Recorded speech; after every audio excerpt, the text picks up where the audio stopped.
Starting off my list for the LA Angels, I have Albert Pujols. Let's start this list off hot with what could be the worst free agent signing of all time, Albert Pujols. Pujols is a no-doubt Hall of Famer, hitting over 700 home runs in his career while ranking 29th all-time in Baseball Reference WAR. However, after 11 amazing seasons with the Cardinals, he decided to go to the Angels on a massive 10-year, $254 million contract, but things quickly went downhill. After an okay first season in 2012 in which he hit 30 homers with an 859 OPS, he never posted an OPS higher than 800 again for the Angels. Over the next 8 seasons, he proceeded to hit 253 with an OPS of 746. While he did have a couple more 30-plus home run seasons in there, he was absolutely not worth the contract. According to Fangraphs, Pujols was worth just under $37 million during his time with the Angels, and last time I checked, that is far lower than the $254 million he was paid over the contract. Pujols was eventually released in 2021, but he did catch on with the Dodgers, where he did help them a bit down the stretch, and eventually signed a 1-year deal to finish his career with his first team, the St. Louis Cardinals. He went on to have a final season for the ages in which he hit 270 with an 895 OPS,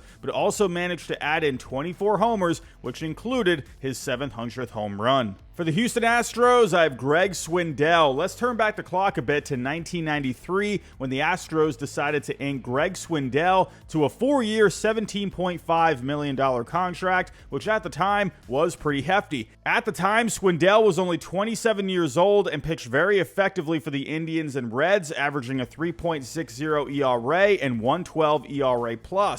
However, things didn't go exactly to plan, as his ERA was in the 4s the first 3 seasons with the Astros and posted an ERA of 7.14 in 8 games in 1996 before getting traded back to his first team, the Cleveland Indians. He eventually got his career back on track as a reliever, but this one was a big letdown for the Astros. For the Oakland A's, I have Billy Butler. When it comes to the A's, there's been some great players in their history, but not a lot of big free agent signings. If you watch the hit movie Moneyball, you would understand why. Ha! Another Moneyball reference on this channel. But yeah, the A's never have money. Let's see if they have more in Vegas, but knowing owner John Fisher, that's definitely questionable to say the least. However, as for a time the A's have actually dropped some cash, there was one that didn't quite work out, and that was Billy Butler back before the 2015 season, who they signed to a 3-year, $30 million deal. Butler had been known for being a decent power hitter and on-base menace for the Royals and had a 29 home run season in 2012, but this one was a head-scratcher to me since he was coming off a 2014 season in which he only had a 702 OPS. It wasn't much better in 2015 either, as he only hit 251 with a 713 OPS and 15 homers. He was eventually released and picked up by the Yankees, but ended up not being picked up by any other team the next offseason, and then he called it a career. For the Toronto Blue Jays, I have B.J. Ryan. Thinking back to the early days as a Red Sox fan, one name that I never liked to see was B.J. Ryan. He was nasty as a closer for the Orioles in 2005, saving 38 games with an ERA of 2.43. I also remember when he signed a massive 5-year, $47 million contract with the Blue Jays before the 2006 season, the largest ever for a reliever at the time. I was thinking, great, this guy's staying in the division to wreck my Red Sox even more. He was very good in his first season with the Blue Jays, saving 36 games with a minuscule ERA of 1.37. However, things quickly unraveled as he underwent Tommy John surgery in 2007. He did come back in 2008, saving 30 games with an ERA of 2.95, but he proceeded to have even more injuries with his shoulder in 2009, saw a drop in velocity, eventually lost the closer job, and was released in July of that season. For the Atlanta Braves, I have B.J. Upton. Sorry to bring this one up, Braves fans, but this is easily one of the worst free agent signings of all time. Don't get me wrong, as a Red Sox fan, I saw a lot of B.J. Upton during his time with the Rays, and he was solid, averaging 19 homers and 36 stolen bases with a 768 OPS from 2007 to 2012. Because of this, he got a huge 5-year, $85 million deal with the Braves. However, he went from a power speed threat to pretty much an automatic out drought as he only hit 198 with a 593 OPS in his only 2 seasons with Atlanta before getting traded to the Padres. For the Milwaukee Brewers, I have Jeff Suppan. After helping the Cardinals win a World Series in 2006 and winning NLCS MVP, along with averaging over 190 innings pitched the 3 seasons prior, Jeff Suppan was rewarded with a 4-year, $42 million deal with the Brewers. This is crazy to think because the Brewers rarely give out big contracts. In fact, to this day, they only have one contract bigger than that, which belongs to Christian Yelich. However, as for this deal, it didn't really work out. While he did provide a good amount of innings, he averaged a very high 4.93 ERA during that time. For the St. Louis Cardinals, I have Dexter Fowler. This won't be the first time a former Chicago Cub hitting free agency appears on this list. Let's start with Dexter Fowler, who helped break the Cubs' World Series curse in 2016. He was also coming off an all-star season in 2016 in which he posted a 393 on base and 447 slugging. After this, he signed with the division rival Cardinals on a 5-year, $82.5 million contract. While he did post some good numbers in the first year of the deal, which included an 851 OPS, he was marred by injuries during the contract and only averaged an underwhelming 690 OPS over the next few seasons. For the Chicago Cubs, I have Milton Bradley. Now, I know people are going to point to Jason Hayward here, which is fair. He signed a huge 8-year, $184 million deal, but proceeded to post an underwhelming 700 OPS and 85 OPS plus over the course of the deal. Of course, these are bad numbers, and financially speaking, yes, this is probably the worst signing they ever had. However, he was a big part of the clubhouse, a big part of the Chicago community, and was huge for the 2016 team that helped end their 108-year World Series drought, which included a pep talk to the team during the rain delay in Game 7 before they won it all. Because of this, I'll give Hayward a pass. Instead, I'll go with Milton Bradley, who was the center of much controversy before the Cubs signed him to a 3-year, $30 million deal before the 2009 season. While he wasn't necessarily bad in his only season in Chicago, as he had a 378 on base percentage, he was a huge distraction as he was the center of many off-the-field issues, including a heated exchange with manager Lou Piniella and publicly criticizing the Cubs organization. He was eventually suspended near the end of the season and was traded to the Mariners in the offseason. He later flipped off the crowd in Texas and was arrested later on. For the Arizona Diamondbacks, I have Yasmani Tomas. The Diamondbacks are not known for many big deals, but they decided to splurge on a big deal with a big-time hitter from Cuba, Yasmani Tomas, who they signed to a 6-year, $68.5 million deal before the 2015 season.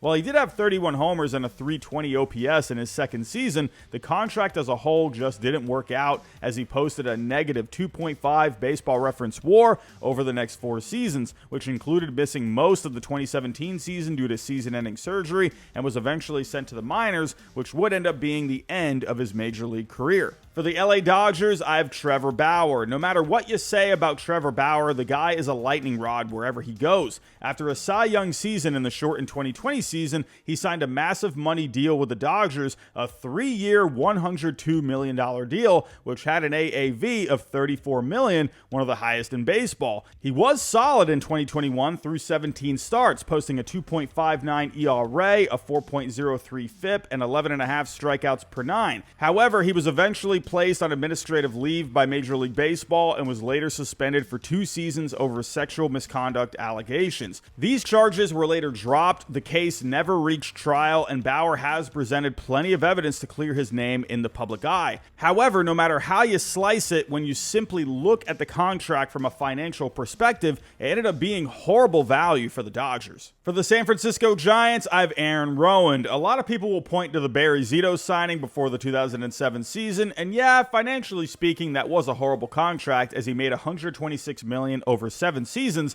but was only worth around $34 million over the course of the deal. He did come up big in the 2012 postseason for the Giants, though, going 2-0 with a 1.69 ERA over 3 starts to help them win the World Series. Before the 2008 season, though, they were able to land one of the better outfielders in the game, Aaron Rowand, to a 5-year, $60 million deal. He had just helped the White Sox win their first World Series in '87 27 years a few years prior, and was coming off a great season with the Phillies in which he hit .309 with 27 homers and an .889 OPS. With the Giants, though, he went through many injuries and didn't come close to those numbers again, only hitting .253 with a .704 OPS over the course of the deal, and was designated for assignment in the final year of the contract. For the Cleveland Guardians, I have Nick Swisher. Like other teams on this list, there haven't been many big signings in Cleveland's history, but one that was a bit beefy was when they signed Nick Swisher to a 4-year, $56 million deal before the 2013 season. Swisher was coming off some solid years, which included helping the Yankees win the World Series a few years prior, and 4 straight seasons with an OPS of at least .820.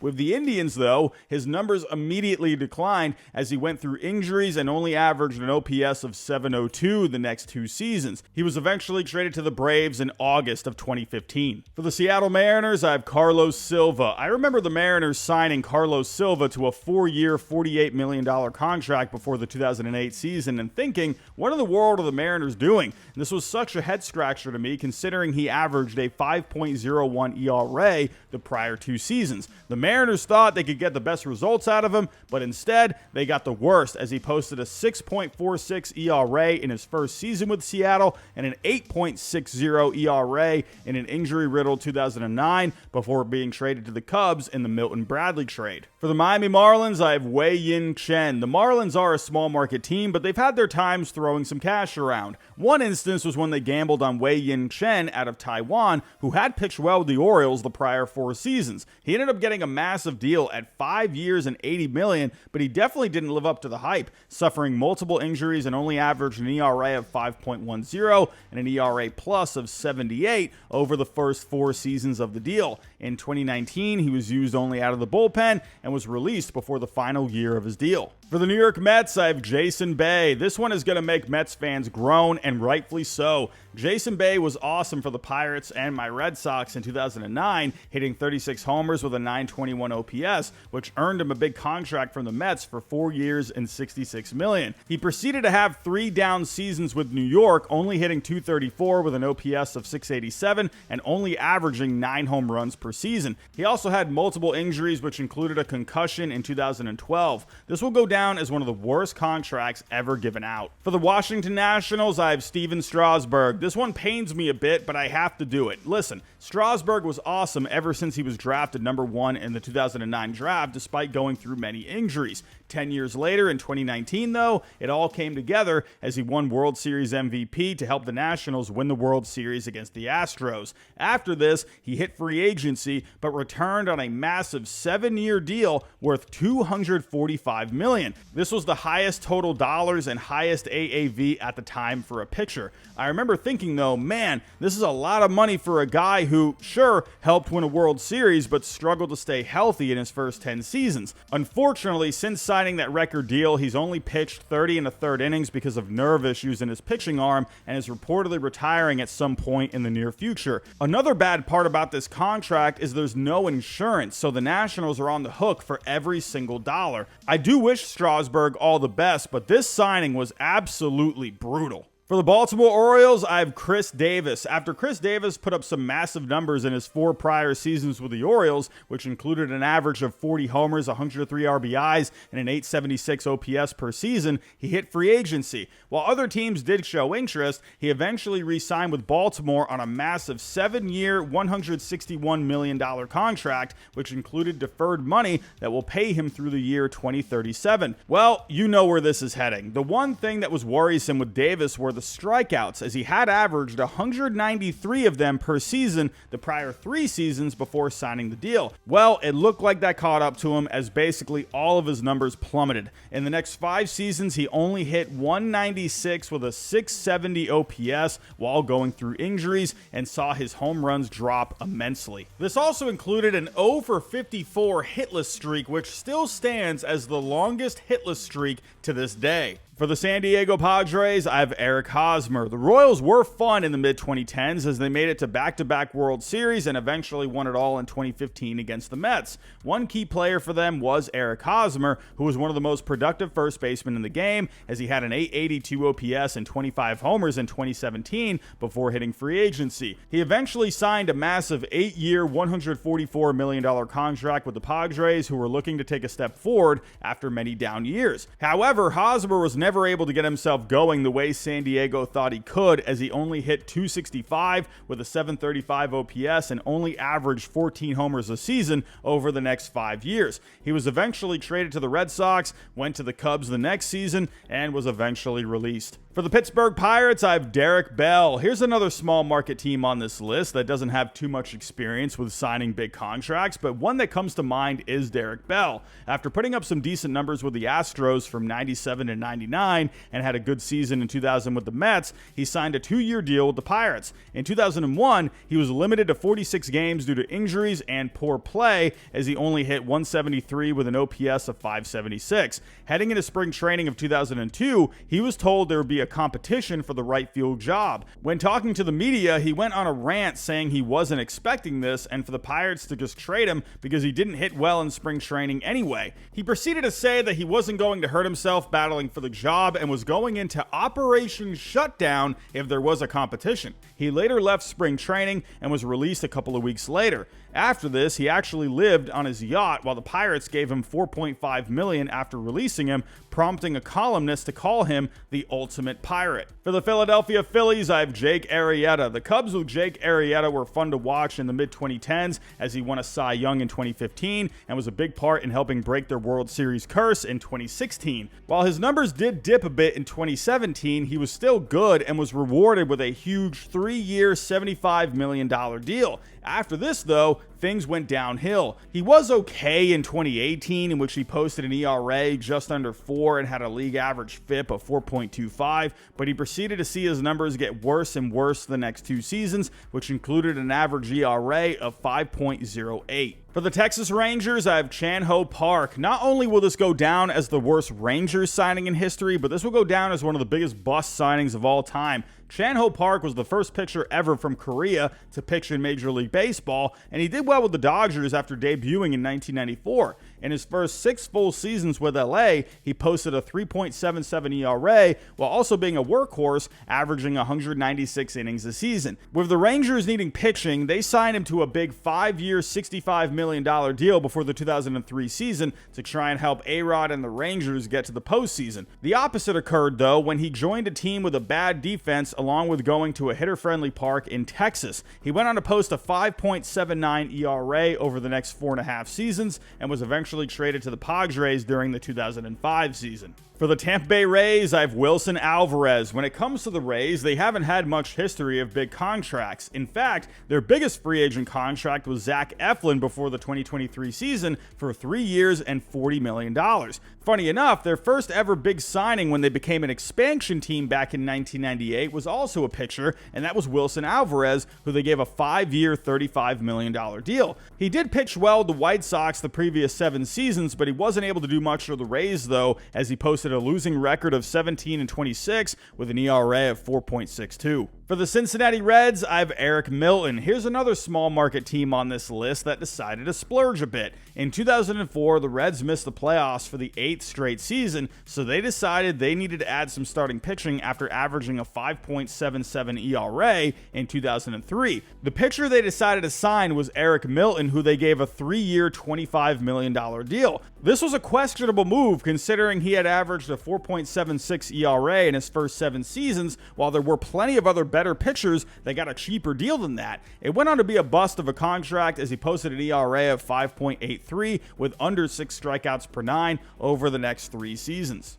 For the Boston Red Sox, I have Pablo Sandoval. Oh boy, where do I start here? As a Red Sox fan in 2015, I had just experienced a World Series championship in 2013, but suffered a losing season in 2014. That offseason, though, the Red Sox decided to open their checkbook and sign former Red Sox Hanley Ramirez, along with Giants fan favorite Kung Fu Panda, Pablo Sandoval, who had won 3 World Series with San Francisco. While he was always a heavier player, this didn't slow him down as he was a great hitter during his Giants tenure, tenure and a great postseason performer. After he inked his 5-year, $95 million deal with the Red Sox, though, everything went downhill. He showed up to his first spring training with the Red Sox overweight and underwhelmed greatly at the plate, only hitting .245 with a .658 OPS in his first season. His belt proceeded to explode mid-swing in Toronto, and then he missed the rest of 2016 due to shoulder surgery. After playing a few more underwhelming games in 2017, he was later released and eventually went back to San Francisco.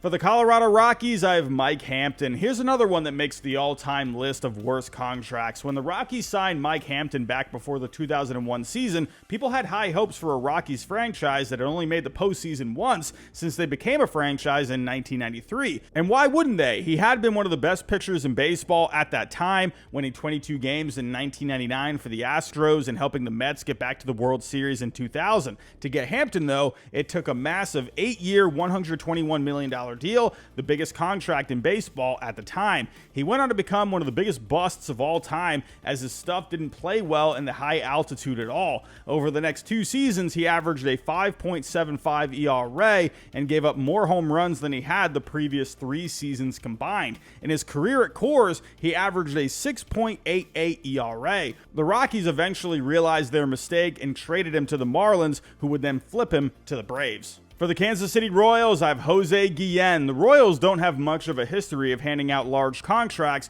but they gave Jose Guillen a decent 3-year, $36 million contract before the 2008 season. While he wasn't amazing in the early part of his career, he started to play well in 2003, posting a .928 OPS with 31 homers that season and averaged an .807 OPS the next 3 seasons. After this, though, he didn't amount to much, as he only averaged a .724 OPS over the next 3 seasons, which included an injury-riddled 2009 campaign. For the Detroit Tigers, I have Jordan Zimmermann. When the Tigers signed Jordan Zimmermann to a massive 5-year, $110 million deal before 2016, Tigers fans couldn't help but be excited. Not only was he coming off a great tenure with the Nationals, in which he averaged a 3.32 ERA over 7 seasons, but he was joining a rotation with Justin Verlander. However, Zimmermann went on to have one of the biggest bust contracts of all time, as he only averaged a 5.63 ERA and only compiled a 2.0 baseball reference WAR over the next 5 seasons. For the Minnesota Twins, I have Ricky Nolasco. The Twins haven't had too many large contracts in their history, but Ricky Nolasco is one of the few bigger ones, as he signed a 4-year, $49 million deal in late 2014. After a very good 2013 season with the Marlins and Dodgers, in which he posted a 3.70 ERA, he went on to have 2.5 bad seasons with the Twins, averaging a 5.44 ERA before being traded. For the Chicago White Sox, I have Adam LaRoche. After a very good season with the Nationals in 2014, in which he hit 26 home runs along with an .817 OPS, he signed with the White Sox on a 2-year, $25 million deal. In 2015, though, his numbers plummeted, as he only hit 12 homers with a .634 OPS. This would actually be his only season with the White Sox, as he decided to not play the final year of his deal. This was due to team president Ken Williams telling LaRoche that he needed to limit bringing his son to the clubhouse because it was drawing many complaints. And last but not least, for the New York Yankees, I have Jacoby Ellsbury. I hate ending this video with one of my favorite Red Sox players of all time, but I think Yankee fans will agree with me here. The Yankees have had some very good free agent signings in the past, but they've also had their fair share of bad ones too, and Jacoby Ellsbury has to top that list. After signing a massive 7-year, $152 million deal, Ellsbury went on to have an injury-riddled tenure with the Yankees. He did have a decent first season with them, producing a 3.6 Fangraph WAR, but he only went on to hit .261 with a .702 OPS while only averaging 123 games the next 3 seasons. After this, Ellsbury didn't play the last 3 seasons of his contract due to multiple injuries with his hip, back, foot, and everywhere else, it seemed. In the end, he was released in 2019, and a settlement for the remainder of his contract was reached. So that's my list. Tell me what you think down below in the comments. Did I leave anyone off this list? Let me know. But that's all I have for this video. If you can, on the way out, hit the like button, subscribe if you're new, and I'll talk to you next time.